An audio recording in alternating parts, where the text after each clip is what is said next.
Hey guys, welcome back to my channel. It's your girl Marina here, and I welcome you to another episode of a series, Common Mistakes Immigrants Make.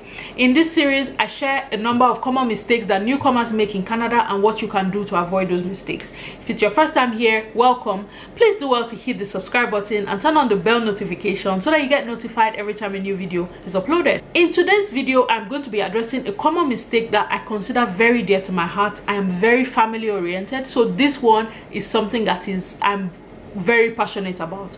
The mistake I'm going to be addressing today is relegating family time. Relegating family time can be very dangerous. When people move into Canada, the immediate concerns, or what is considered immediate priority at that time, is finding a job. How do we settle in? How do we get an apartment? How do we get a car? How do we settle our kids in school if you have children who are of school age? Those are very valid concerns.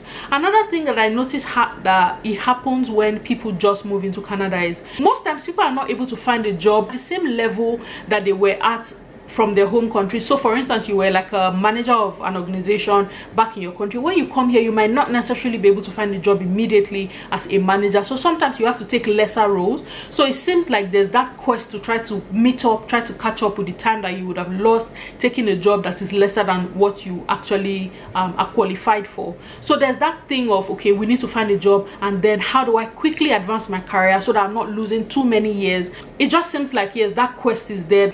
But while those are very valid concerns, they are very good, but if you're doing it at the expense of your family, there are major disadvantages. When I say expense of your family, some people now take up jobs that keeps them away from home for very long hours. Maybe for instance, you go to school during the day and you work at night, and your children barely see you, or your spouse barely sees you.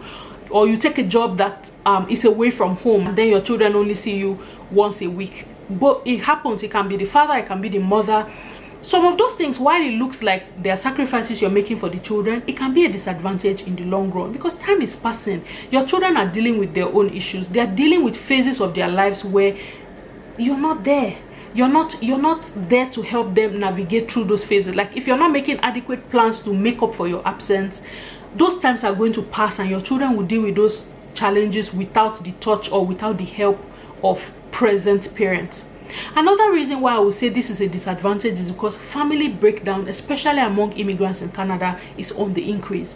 Families are breaking down. People come here and you don't realize how stressful it is to move your life from one place to the other, and then the adjusting to the life in this new place can take a toll on everybody. It can take a toll on the parents, it can take a toll on the children, especially if you have children who are school age children, who are maybe like teenagers. They are very aware, they are uprooting their lives, they are uprooting life from everything they know from the familiar. They're leaving their friends, they're leaving relatives, they're leaving that family support that they have always known to this place where they don't have that much support. They are leaving their schools where, in their class everybody looks the same, to this place where they come to school and your children are about the only black kids, or there are 2 or 3 other black kids in the class. The child has suddenly gone from a place where he does not know he's black because everybody looks the same way, to this place where he comes into class and he can visibly see that something is different. Children come here for the first time, and that's when they realize that there are differences in color. People look different because they are different races. Our children are learning about races. Our children are learning about skin color for the first time in their lives when they move here. So that can be a lot on them. The identity crisis, the trying to fit in, the being in places where people are talking about experiences you cannot relate with. It can be hard, it can be tough on our children. So imagine that they are navigating through all that confusion without present parents. Imagine that they're navigating through all of that without parents who are there to hold their hand and walk them through what it is that they're going through. The family unit is breaking down. That's the truth. Marriages are also falling apart. Spouses come here, and then the quest is find a job. Before long, you realize that you're in a relationship with somebody you do not recognize, and there's bitterness, there's the resentment, there's the anger. Some people have issues that they have carried from Nigeria, or people have issues that they have always had from their home countries. You come here thinking, okay, maybe a fresh start will help us, but then you realize that those things just keep creeping up, and before you know, the marriage has fallen apart. So the children that you now brought here, or the moving here because you wanted to give people a better life, just became a catalyst to destroy your family even further. So guys, there is a need to find the right balance between doing career advancement, between finding the right jobs, between wanting to provide for your children and actually being present in that family. You have to find the right balance, or you'll be doing your family a lot of disservice. We have to now sit down and say, you know what exactly is priority? When you say I want to give my children the best, what does that mean? If you say I want to give my children the best, what does that look like for you as a parent? You will be very surprised that if they ask your child that same question, what does having the best parent mean to you, the two answers might not have any relationship. For you, giving your child the best might be the quality of education, the quality of the life they live, being able to travel, being able to buy them the choicest things, or just being able to provide their every need. But for your child, they just want a parent that is present. They just want a parent that will listen to them. They just want a parent that will be interested in the things they're interested in. I want both my parents to check up on me and ask me how I'm doing. You will just be surprised that that's what's important to your child. But for you, all the hustle we're hustling is because you want to provide for them. But what they actually need, what they actually want from you is not what you're giving them. You see where the disconnect can come from.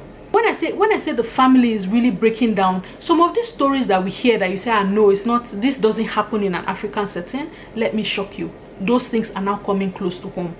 Recently, there was an Amber Alert in Ontario. A 14-year-old boy was abducted from close to home, and from the news reports that I followed, it turns out that this 14-year-old Nigerian boy was abducted by people who his older brother was owing drug-related debt. His brother was owing people money, and the report says it was drug-related. The boy was abducted because his older brother could not pay his drug-related debt. That's not the kind of story that we thought we would ever hear among Nigerian kids. But guys, the struggle is real. The peer pressure out there is crazy. So if you do not do the right work inside your house, you're just going to be setting your children up to be getting into trouble like that. There are Nigerian children who are in juvenile jail.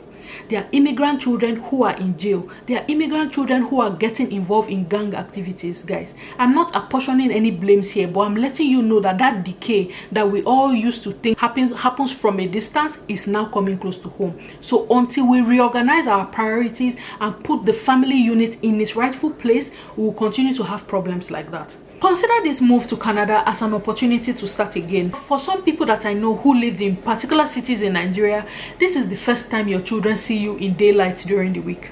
There are times where before they wake up, you have gone to work. Before you come back, they are asleep. You have spent so much time just doing work, doing career at the expense of your family. When you come here, you don't have to work like that. You don't have to wake up at 4 a.m. to go to work. You don't have to be in traffic at 11 p.m. or midnight. By the time you're coming here, think about it like that. Like it's an opportunity for you to start afresh. It's an opportunity for some of you. It's an opportunity to get to know your children afresh. For some people, it's an opportunity to rebuild relationships with your children. It's an opportunity to rebuild relationships with your spouses. If you now come here on this new slate and your priority begins to focus only on career advancement, finding a job, hustling, getting money, making more money, you're going to be repeating the same thing that you did when you didn't have options.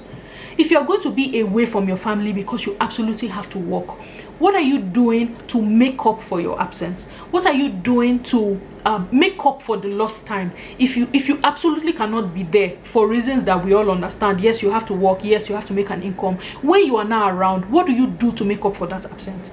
If you have to work away from home and you only see your children once a week, like you come home only on weekends, when you are home on weekends, what do you do to show them that you're trying to make up for the time that you're away? Do you even feel the need to sit down and talk to your children to say, you know, this is why we're doing what we're doing, it's a sacrifice we're making right now, it's short term, this is the plan? Do you think about it like that? Especially if you have children who are school-age children who will understand. Let's not assume that, oh, they're children, I'm doing this because of them, they will not really understand. Sometimes having that conversation with your children can save you a lot of trouble, and then you have to be intentional about making up for the time that you are away. It must be an intentional move. It must be intentional. You must be very deliberate about being involved with your family, with your children, with your spouses. If you have particular issues that you need to sort out, it is in your best interest that you sort those issues out, because this place, I always say, can be a blessing. It can also quickly become a curse. Marriages are falling apart, like I said.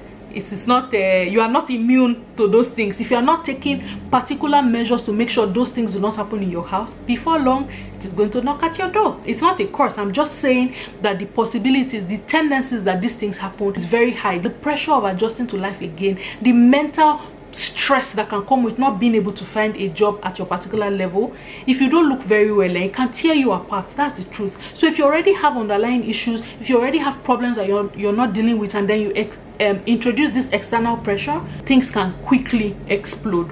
So all these things I'm telling you is just to let you know that, look, this is a possibility, this is something that can happen, but it doesn't have to happen to you. So you have to make conscious effort, you have to make deliberate and intentional effort to be sure that you are protecting your family, safeguarding your household against things like that. While it is good, while it is okay to find a job, while it is okay to want to provide for your family, you need to do it in the right way, finding the right balance and giving priority to what should be priority.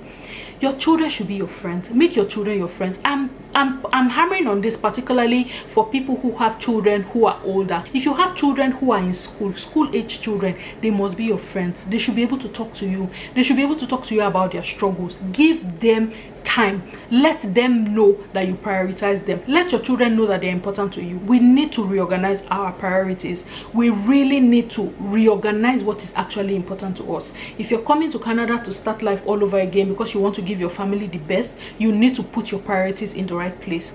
Yes, get the jobs. Yes, pay bills. If you absolutely have to be away from home, please make a plan. Please let it be a plan that will reunite you with your family in the shortest time possible. If you can absolutely live in the same place and be present for your family, because guys, you all can be in the same building and the family will still fall apart. That's the truth. If you have not put your priorities in the right place, being in the same building, you can still fall apart. So just make sure you're giving priority to what priority should be. Focus on your family. Be intentional about handing values to your children, and a lot of that is going to involve sacrifices from you. Some of them you will have to turn down job opportunities, no matter how juicy they are, just to keep your family together. You don't want to look back and have any regrets because you assumed that what you are doing is what's the best for your family, but priorities were just misplaced. This is a serious thing. You can tell from the way I'm talking about it, I'm very, very passionate about the family unit. I'm all for finding balance. I'm all for whole and healthy family units. And you cannot do that if your priorities are not in the right place. You cannot do that if you're not in the right place with your spouses, guys. Time has come for us to sit down and really decide and put money in its place. It is important, but it's not the most important thing that should be in a family. If money is the most important thing in your family that both of you are chasing, well, I wish you all the best, but I don't know if that's what's going to be in your best interest in the long run. Put your family where they should be. Keep your family closely knit together. If there are values that are absolutely important to you as a family, intentional about handing those values down, because we want the best for our children, but it can quickly go sideways. Well, thank you for watching this video, guys. That's what I'm going to be sharing with you today. I hope you learned from it. As usual, leave me a comment. If you want me to talk about specific things, please leave me an email, and please don't forget to subscribe on your way out. Until I come your way on the next episode of a series, Common Mistakes Immigrants Make, it is Marina saying thank you and have a great day. Bye bye.